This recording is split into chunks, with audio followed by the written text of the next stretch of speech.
संयुक्त मोर्चा united forum of bank union के आह्वान पर मंगलवार को देश भर में एक दिवसीय राष्ट्रव्यापी बैंक हड़ताल और प्रदर्शन किए गए। इसी कड़ी में राजधानी शिमला में बैंक अधिकारियों और कर्मचारियों ने उपायुक्त कार्यालय शिमला के बाहर जोरदार धरना प्रदर्शन किया और केंद्र सरकार के खिलाफ नारेबाजी की और नीतियों के खिलाफ रोष जताया। यूएफबीयू हिमाचल प्रदेश इकाई के संयोजक नरेंद्र शर्मा ने कहा कि बैंक कर्मचारियों की लंबे समय से लंबित मांगों को सरकार लगातार नजरअंदाज कर रही है। उन्होंने कहा कि वेतन समझौते में देरी, सभी बैंकों में 5 दिवसीय कार्य सप्ताह लागू करने, सार्वजनिक क्षेत्र के बैंकों के निजीकरण पर रोक, आउटसोर्सिंग बंद करने और पर्याप्त भर्ती जैसी मांगों को लेकर यह हड़ताल की गई है। यदि सरकार ने इन मांगों पर शीघ्र सकारात्मक निर्णय नहीं लिया तो आंदोलन को और तेज किया जाएगा। धरना प्रदर्शन के कारण शिमला में बैंकों का कामकाज प्रभावित रहा। पंजाब दस्तक के लिए सुरेंद्र राणा की रिपोर्ट। हमने जो करैक्टर मेंटेन करके रखा है बैंकों का, उसके लिए संघर्ष बहुत किए हैं, लेकिन बहुत मेरा 40 साल का बैंकिंग का तजुर्बा है। बहुत कम ऐसे संघर्ष थे जो कि हमें अपनी मांगों को लेकर के करने पड़ रहे हैं। ये जो संघर्ष है, ये पहला ऐसा संघर्ष है कि इसमें एक ही मांग हमारी है और वो 5 डे बैंकिंग को लेकर के। वो इसके लेकर के पूरे हिंदुस्तान के बैंकों में बहुत आक्रोश है। जैसे मैंने पहले भी आप लोगों को कहा है कि 2015 से लेकर के ये हमारी मांग लंबित है केंद्रीय सरकार के पास। और बाईपार्टाइट 12th बाईपार्टाइट में जो ये समझौता हुआ था, उसमें ये जॉइंट नोट का हिस्सा था कि जो बैंकिंग जो चारों जो ये शनिवार हैं वो छुट्टी रहेगी। और ये छुट्टी हम इसलिए नहीं कह रहे हैं कि हमें कोई काम का से कोई हमें समस्या है। हमने ये कहा है सरकार को कि 40 मिनट प्रतिदिन हम एक्स्ट्रा बैठने के लिए तैयार हैं। और ये जो मांग है, ये कोई हमारी आइसोलेशन में नहीं है।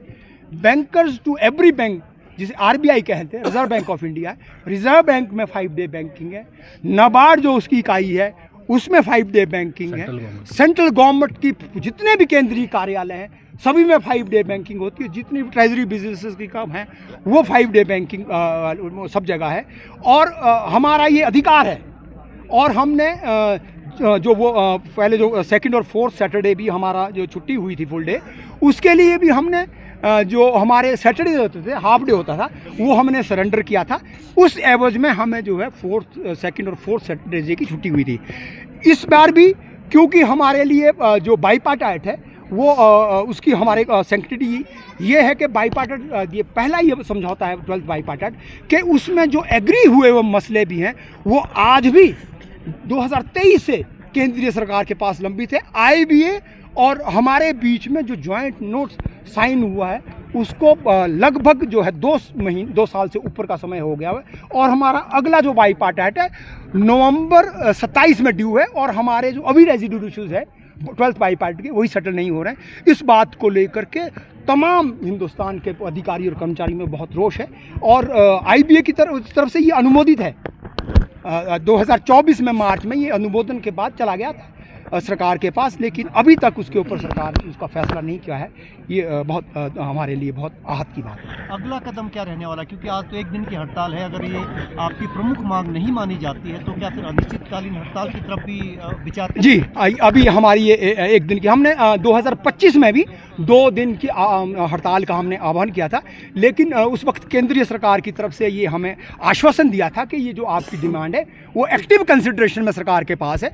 लेकिन 1 वर्ष से ऊपर का समय हो गया हुआ है, इसके ऊपर कोई फैसला नहीं हुआ है। और अभी भी हमारा सरकार में जाने से पहले भी हमारी जो आईबीए के साथ वार्ता हुई थी, उसमें उन्होंने ये कहा है कि हमने इसको एक्टिवली उसको रिकमेंड करके केंद्रीय सरकार के पास इसको भेज दिया है।